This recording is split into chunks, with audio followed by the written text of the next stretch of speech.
Hello everyone, Earl Henderson, Primordial Defense. Thank you for watching. Today is another Monday quarterback video for you. This one comes from San Antonio, Texas. A San Antonio police officer conducted a traffic stop, and the people in the vehicle, at least one of them, did not want to go to jail and tried to shoot it out with the police. What I'm going to do is I'm going to play the entirety of this video, and then I am going to go back and talk about the things that I think were done right, things I think were done wrong, and I'll just explain a few things to kind of help people better understand things that are going on in the video. Without further ado, here we go.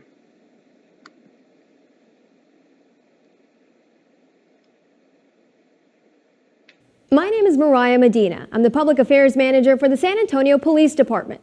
This critical incident video release is intended to provide you with information as the department currently understands it about an officer-involved shooting that occurred in the 2300 block of Penn Road on April 16th of 2021.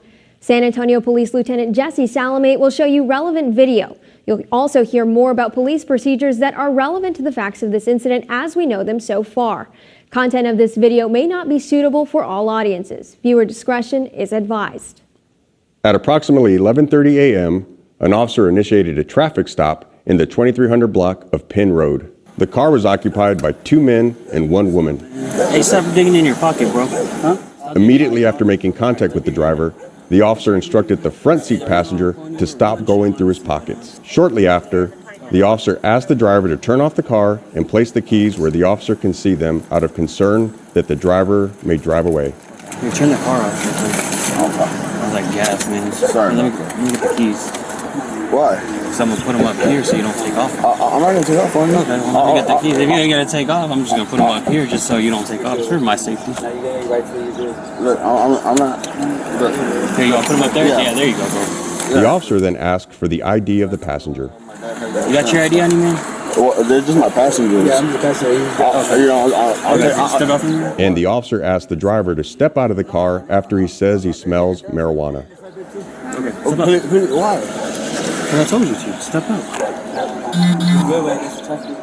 Whoa. I'm not doing that. I'm trying to give you my insurance It card. smells like marijuana. I need you to I'm stop. sorry. Yes, I did smoke. I did smoke earlier. And but it's the smell on me. And I'm being honest with you. We'll figure that out. Go No, step out from here. well, I'm being honest with you. Both the driver and the passenger are resistant to the officer's I request. came to give him a ride to go see his robot. You got your license and registration? The passenger in the vehicle is heard asking the backseat passenger for a gun. Huh? Stop reaching around, man. No, I thought you want me to get the insurance card. No.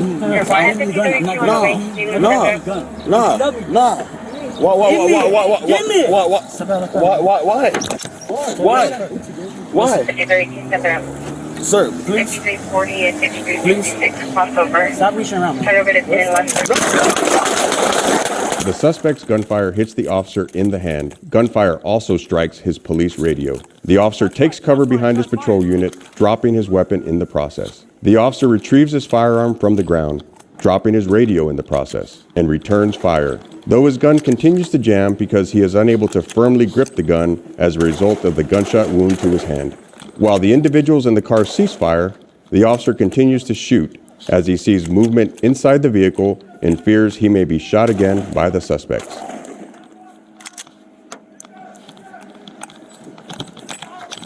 Here is a relevant portion of the dash camera video synced with the officer's body camera Turn over video. to 10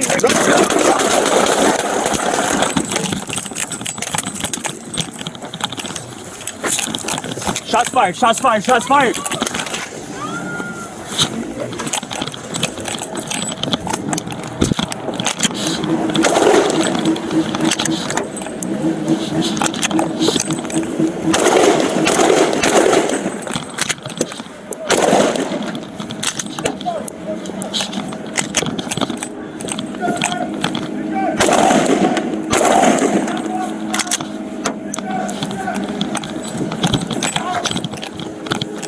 The officer retrieves his radio, realizing it is broken, and urges bystanders to call police.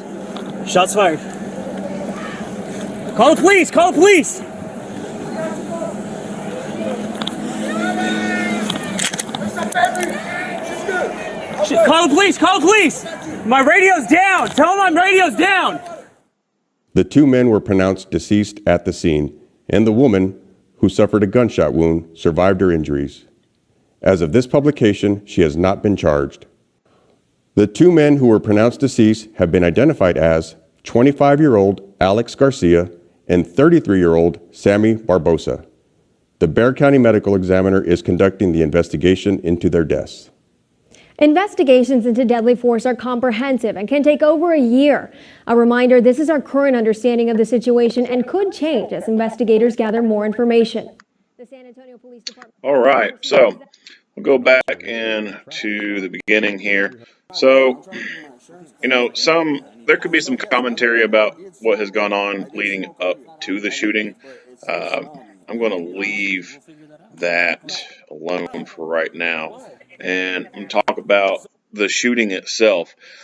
So, when I watch this video and I see how this officer performs, I can tell that there has been some good training that has gone on in his life. Reading up on some articles, it looks like he's a 5-year employee, and I don't know what he's done before this. I think he's in his like mid to late 20s. He could be 27, I think, and he's been doing it with this agency for 5 years. I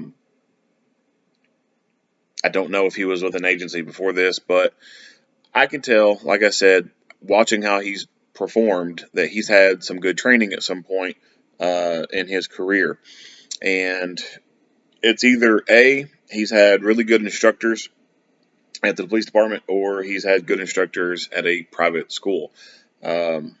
Which one, I don't know, but he has obviously got the training that is needed. Someone went over malfunction drills with him, and he's practiced them enough to where they are muscle memory. So I'm almost of the belief that this guy has probably practiced a lot of this stuff on his own without, being able to review any records or anything like that. I can't say for certain, but it's just a gut belief based off what I've seen in this video and from what I've seen in lots of other videos. For example, the video where I forget where exactly it was, but the police responded to a 911 call of a man trying to get into the apartment of his baby mama.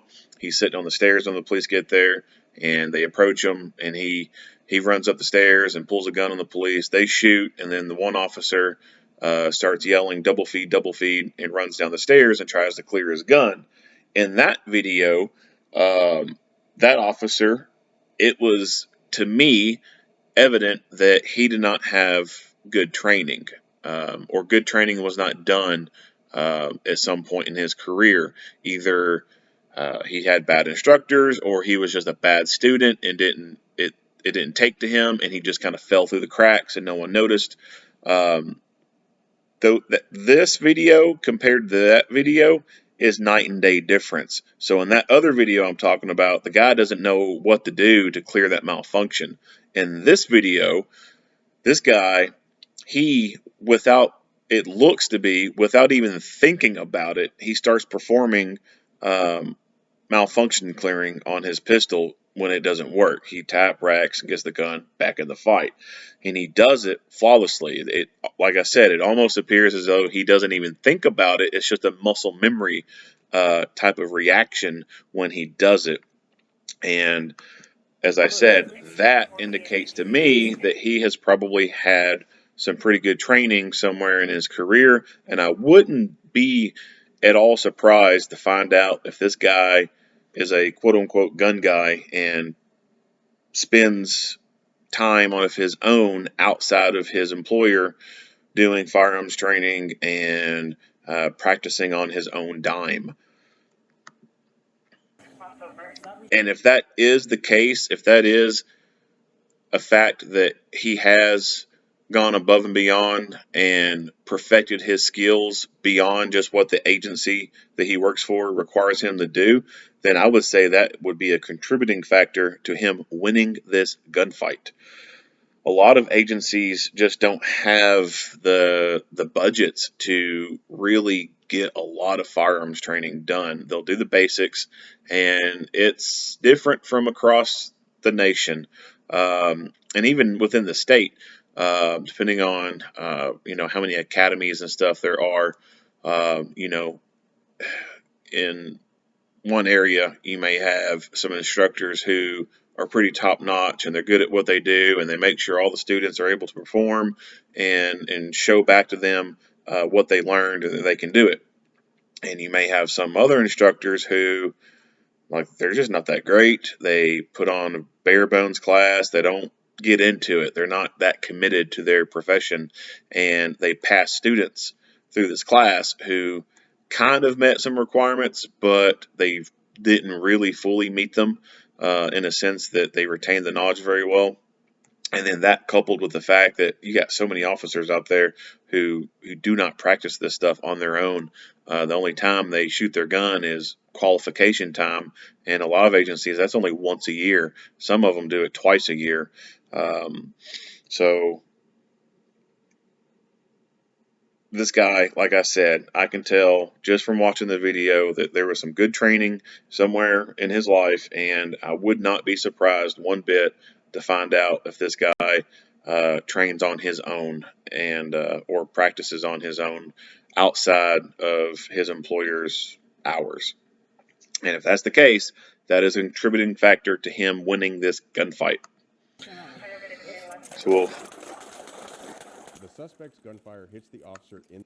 now he gets shot in the hand, and this is common. So it is common for people to be shot in the hands and arms in gunfights. Why? Because the hands and arms are in front of the chest, and that's typically where people will aim at. Also, people will they will focus on the gun. They'll get the tunnel vision, and the gun is the biggest threat right there, and they sort of unconsciously aim towards the threat and start shooting. Kind of similar to how when people run their car off the road and there's the only tree in the field for a mile or whatever, and they somehow hit this one single tree in the middle of the field. It's because they focus on that tree. Their eyes are on it. Like, oh shit, here's this big ass tree about to hit. And since they're focusing on it, they just kind of gravitate towards it. Sort of also how these drunk drivers or even regular people who aren't even drunk will crash in the back of a police car at night. Their eyes will focus on the blue lights, and they're not looking at, or they're not focusing on other areas. They're just kind of focused on these blue lights, and without even consciously realizing it, they're gravitating towards what they're focusing at when they should be focusing on the lane ahead of them to keep their vehicle in it. For the people who run off the road and they focus on that big tree, they need to be focusing to the left or focusing to the right of it to avoid that only damn tree in the field. So, this happens more often than what you think in gunfights. And actually, another video that I've done a review on here recently out of Chicago, an officer there got shot in the hand as well in the alleyway. But he gets shot in the hand and his gun falls out. So I've never been shot in the hand before. I have broke my hand punching someone before, and I can tell you that hurts like hell. I can't imagine what being shot in the hand feels like. But I can tell you that after punching someone in the head and getting an instant break in my metatarsal, it hurt like hell, and I started to have gripping problems. I was unable to reach down and fully unholster my gun and get it out. And him being shot in the hand, yeah, that's going to be, I don't know how many times worse than just, breaking your hand. But, yeah, I mean, I can't, there's no way to fault this guy for dropping his gun after being shot in the freaking hand. But he dropped it, and it dropped in a bad spot, in my opinion. Again, like I said, you can't fault the guy. He just got shot in the hand. But that's like when you rewatch the video and that gun's just laying out there in the open, and then he has to go out there and grab this thing, and there's no cover whatsoever. And that bad guy who just shot him has a clear line of sight. You can see from the back of this truck up here where my cursor is, going all the way back to here, clear line of sight. That's got to be some scary shit. Who knows how much he was thinking about that when he went back up there to grab that gun.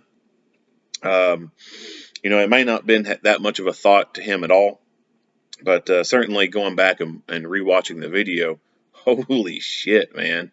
That's got to be a puckering moment right there, to have to go out in the open with no cover to get your gun, and knowing that there's a clear line of sight between you and the bad guy who has just shot you. That's got to be pretty damn unnerving. And this guy just went up there and picked that gun up and got that damn thing back in the fight.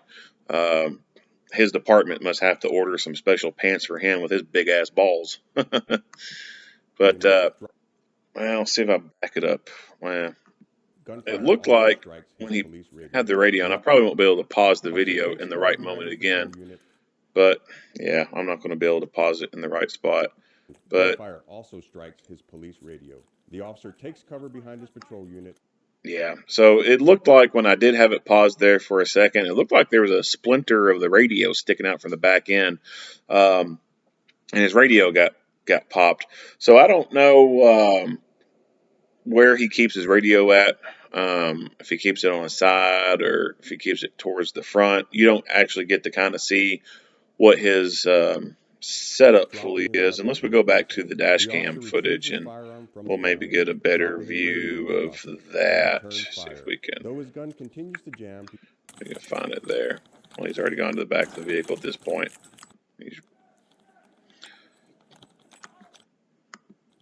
Here is a relevant portion of the dash camera video synced with the officer's body camera video.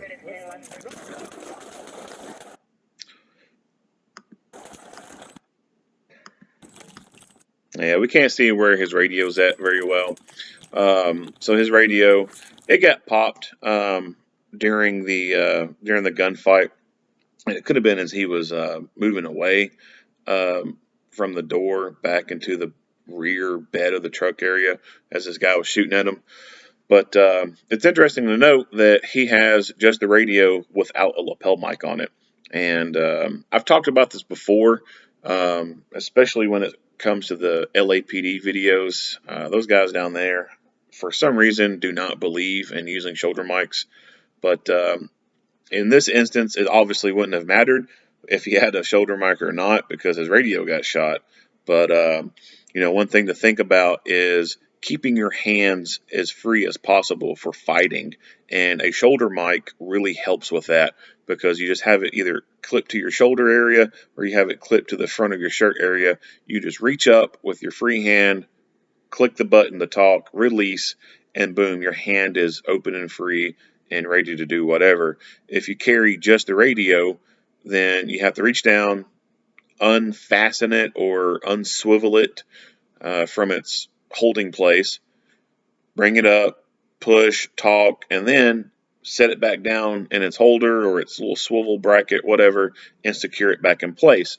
That keeps your hand occupied for a longer period of time. And then what we see with him in this video, at the very beginning of it, as he's talking on the radio right now, which he doesn't know is a dead radio, he has to ditch it and throw it on the ground to get his hands free. So let's say if that radio, it wasn't busted and it was able to work.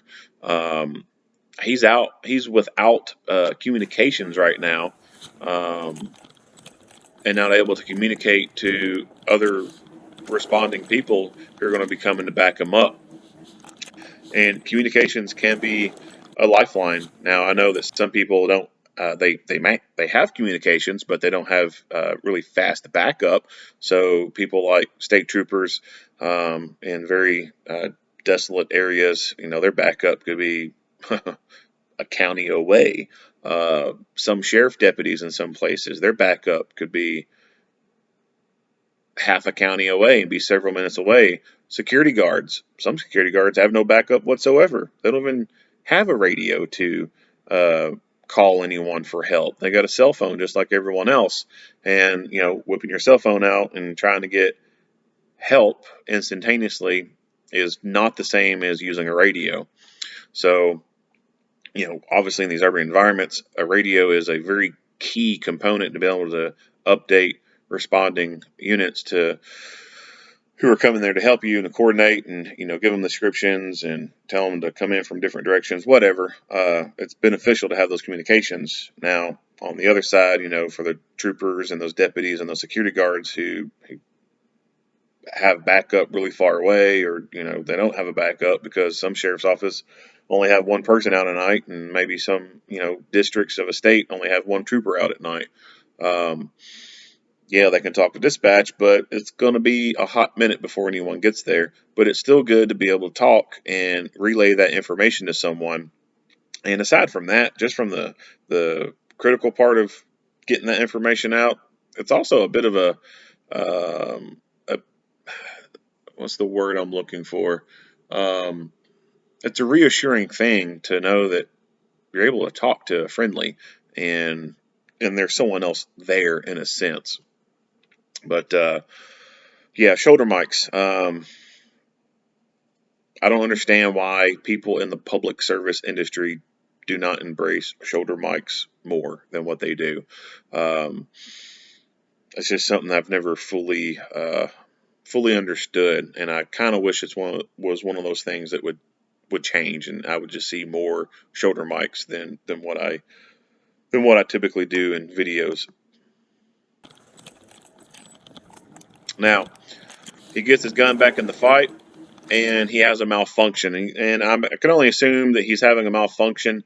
Either A, maybe some blood got in there and has maybe gunked something up. But in the video, it talks about he has a poor grip, and that is probably a good likely culprit for having these malfunctions. He's probably getting stovepipes from quote-unquote limp wristing, so to speak. And hey, when you get shot in the hand, you can't grip very well. And so he's having these malfunctions occur, and I would assume that they're probably the type 2 malfunction, stovepiping. And from, like I said, let me hit this replay, and we'll rewatch it here in a second. It does not appear as though he gives it any thought when a malfunction occurs. He just automatically goes through malfunction clearance and clears the malfunction, gets the gun back in the fight, and puts more rounds downrange. So we'll replay that segment. Get the magazine in. Here, that's another thing too. I just not picked up on that.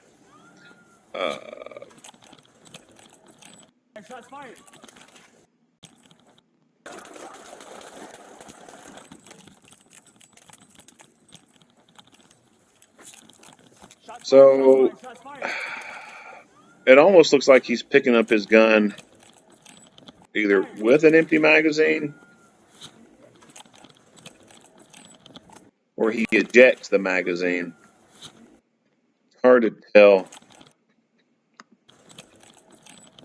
He might be picking his gun up without a magazine in it. So he might have been shooting, and then when he bumped into the car, it's so hard to tell because the video is so shaky, but it looks like he ejects the magazine before the gun drops to the ground, possibly. And again, I can't always get this thing to pause just at the right moment. Yeah, it almost looks like his magazine is out. So he could have accidentally engaged that magazine release as he was in the middle of the gunfight. And I have seen and heard of people in training scenarios who have these extended magazine releases on their guns. They inadvertently press these things more often, and the magazines will prematurely come out because that extended magazine release is so much easier to hit. We can't really see what his is on his gun. Don't know if it's extended or not, but he gets the mag back into the gun, and he starts delivering rounds on target. Now, they do mention that, they obviously stopped firing at the officer at this point, but this officer, he has no idea what's going on inside this vehicle. he can certainly tell that no one is surrendering. No one is putting their hands up and saying, I quit, or stop shooting, I give up. He does not see that happening. He just sees people in the vehicle moving around. And from his point of view, well, he just dropped his gun. He just had a malfunction. And he just had to get his gun back in the fight. A reasonable person would think that there's a possibility that they're doing the same thing in that vehicle as well. They're trying to get their gun back in the fight, or maybe they're trying to get another gun into the fight and they just haven't started shooting back yet because they're still getting this gun ready. So I don't think he did anything wrong with continuing to fire at them, because that is a reasonable thought to have, is these people are trying to A, get their gun back in the fight, or B, get another gun loaded and into the fight.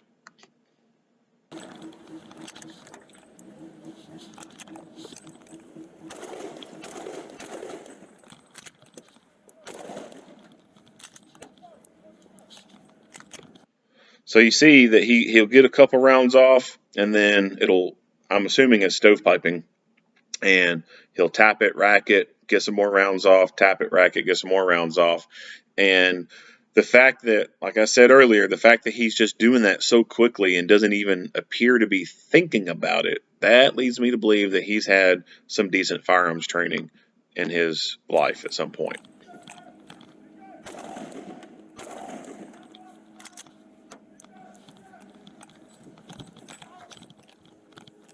The officer retrieves his radio, realizing it is broken, and urges bystanders to call police.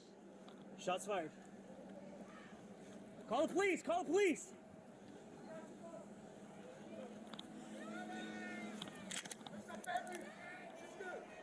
Call the police! Call the... So it appears as though his slide was forward earlier, and now his slide is back. So don't know what's going on there. I don't know if he's racking that slide back and is going to do some type of reload or something like that. But the slide's locked back in this position now. So not really sure what's going on, because like I said, right up until this point, Call police. Shots fired. Retrieves his radio, realizing it is broken, and right there. So the slide is forward. It's in battery. It's not back. officer retrieves his radio, realizing it is broken, and urges bystanders to call police. Shots fired. Call the police! Call the police!